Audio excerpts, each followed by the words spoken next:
Oitoa adalah orang yang kaya raya berkat dagangan tembakaunya. Tak hanya kaya, dia juga berpengaruh di masyarakat. Maka, oleh pemerintah kolonial, sebagai pemimpin masyarakat Tionghoa, ia diberi pangkat tituler letnan. Sebagai letnan Tionghoa, Oi kenal dekat dengan Mayor Tionghoa Tan Enggan, yang lebih tinggi kedudukannya dari Oitoa. Tan Enggan adalah ketua Dewan Orang-orang Tionghoa. Kongkoan, Oitoa tinggal di daerah Toko 3, Jakarta pada 1830-an. Oitoa punya anak laki-laki, Oi Tambah dan Oi Makau. Karena mereka adalah anak dari kepala masyarakat Tionghoa, kedua anaknya pun punya nama tambahan Sia di belakang nama mereka. Di keluarga ini, yang belakangan sohor dan paling diingat adalah Oi Tambah Sia. Bukan karena sebaik ayahnya, tapi justru sifat jahatnya. Oi Tambah Sia menjadi folklore dan legenda sebagai penjahat kelamin berbahaya di tanah Betawi. Oi Tambah Sia pernah dikisahkan dalam buku Tambah Sia, suatu cerita yang betul sudah kejadian di Betawi antara tahun-tahun 1851 sampai tahun 1956-1903 yang ditulis Tio Chin Boen. Oi Toa oleh Beni Setiono dalam Tionghoa dalam Pusaran Politik 2008 digambarkan sebagai Tionghoa pendatang yang berjiwa sosial dan sering memberikan pertolongan kepada orang-orang yang tidak mampu. Namanya cukup dikenal.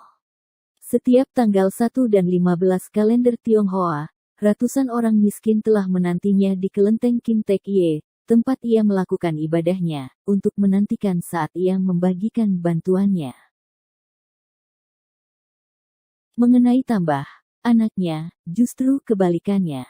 Dari sikap tercela dalam konsep Malima, setidaknya Tambah dikenal sebagai anak muda yang suka main judi, madat, menghisap candu, juga madon, berzinah.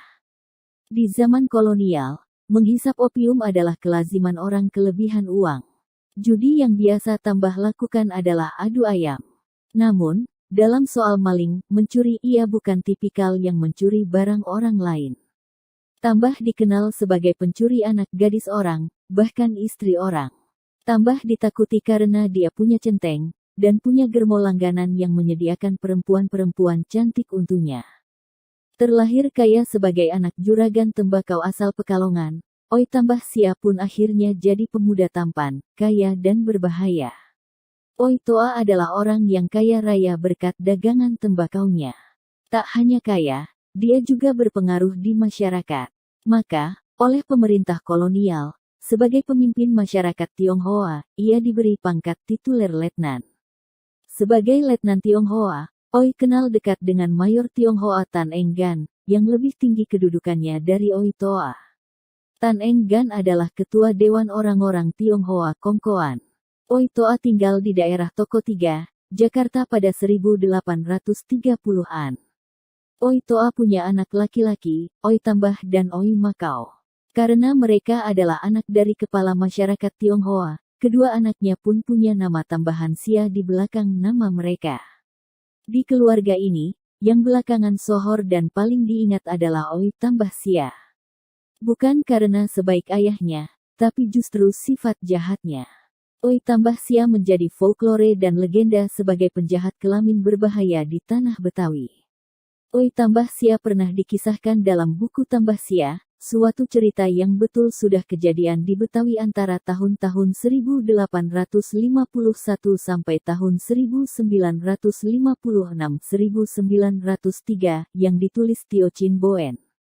Oi Toa oleh Beni Setiono dalam Tionghoa dalam Pusaran Politik 2008 digambarkan sebagai Tionghoa pendatang yang berjiwa sosial dan sering memberikan pertolongan kepada orang-orang yang tidak mampu. Namanya cukup dikenal.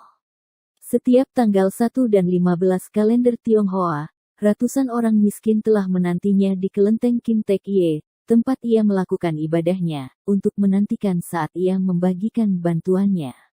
Mengenai Tambah, anaknya, justru kebalikannya.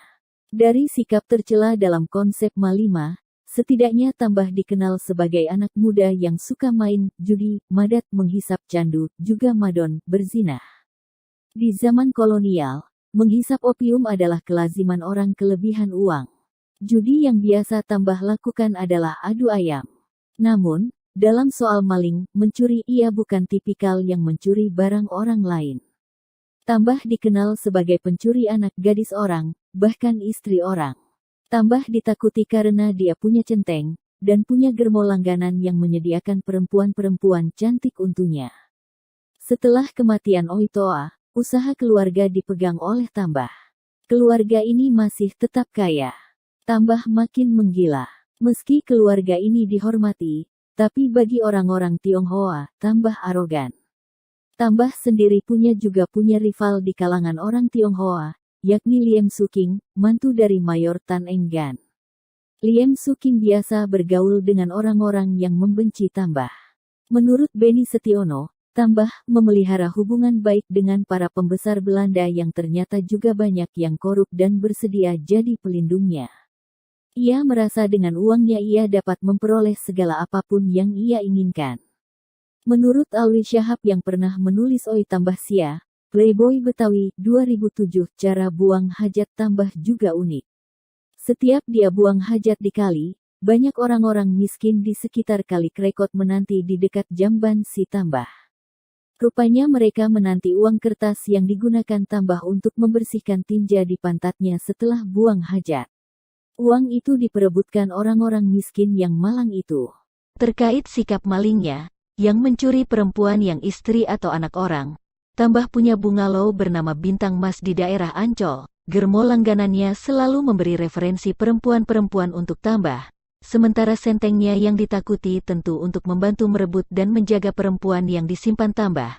Apalagi yang tidak dipunya Tambah, sebagai laki-laki, dia kaya, muda, tampan dan tentu saja dia berbahaya. Nyonya Hucin yang istri seorang pedagang kelontong di Tongkangan, berhasil dirayu Tambah dan disimpan di bungalow Bintang Mas miliknya yang mirip harem pangeran Timur Tengah. Si pedagang kelontong malang yang kehilangan istri itu pun akhirnya gila dan hilang darai peredaran. Untuk ukuran masa itu, si Nyonya Hu cantik hingga si Tambah yang tampan mau merayunya. Dari sekian banyak perempuan, Mas Ajeng Gunjing adalah perempuan terpenting bagi penjahat kelamin Batavia tempo dulu ini. Ajeng Gunjing yang pesinden ini pertama kali dilirik Tambah dalam sebuah hajatan di Pekalongan. Bermodal wajah tampan, juga uangnya yang banyak, Tambah percaya diri memikat pesinden cantik ini, tak bertepuk sebelah tangan.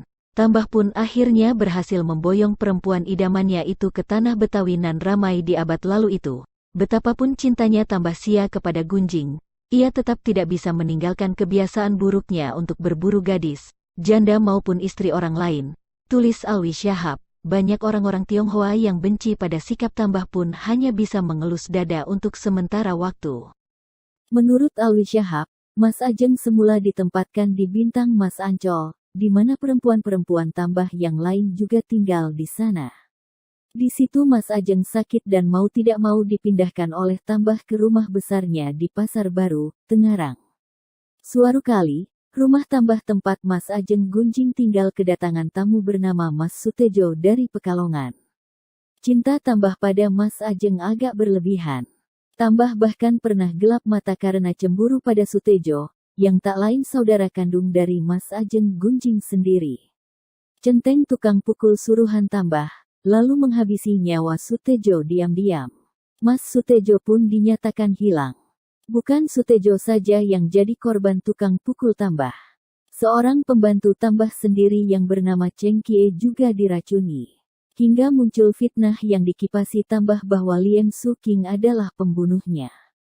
Namun, sebuah penyelidikan membuktikan Liem tak bersalah. Mayor Tan, yang sering mendapat keluhan soal kebejatan Tambah namun cukup lama bersabar tak mau menindak Tambah, akhirnya bertindak. Menantunya, Liem, diperintahkan mengumpulkan bukti kejahatan Tambah. Orang-orang terkemuka Tionghoa yang biasanya hanya bisa mengeluh pada Mayor Tan bahkan ikut membantu. Bahkan Mas Ajeng Gunjing ikut membantu. Pihak polisi dan asisten residen terlibat. Di hadapan asisten residen, Mas Gunjing mengaku heran pada seorang centeng Tambah bernama Piun yang memakai kain batik kepunyaan Mas Sutejo. Piun pun diperiksa dan akhirnya mengaku bahwa Tambah yang menyuruhnya. Polisi pun segera menangkap Tambah. Setelah diperiksa dan disidang, Pengadilan Negeri Landraat memvonis mati Tambah Sia. Segala usaha banding dan gerasi ke Gubernur Jenderal Dwight Van Tuyz ditolak pula. Akhirnya, Oi tambah sia si playboy berbahaya itu dihukum gantung di depan Balai Kota, Taman Fathahilah. Ratusan warga kota Betawi yang menyaksikannya. Hukuman mati itu, seperti diperkirakan Beni Setiono dalam bukunya, terjadi di tahun 1851. Untuk mendapatkan info bermanfaat, jangan lupa klik lonceng, bagikan dan subscribe.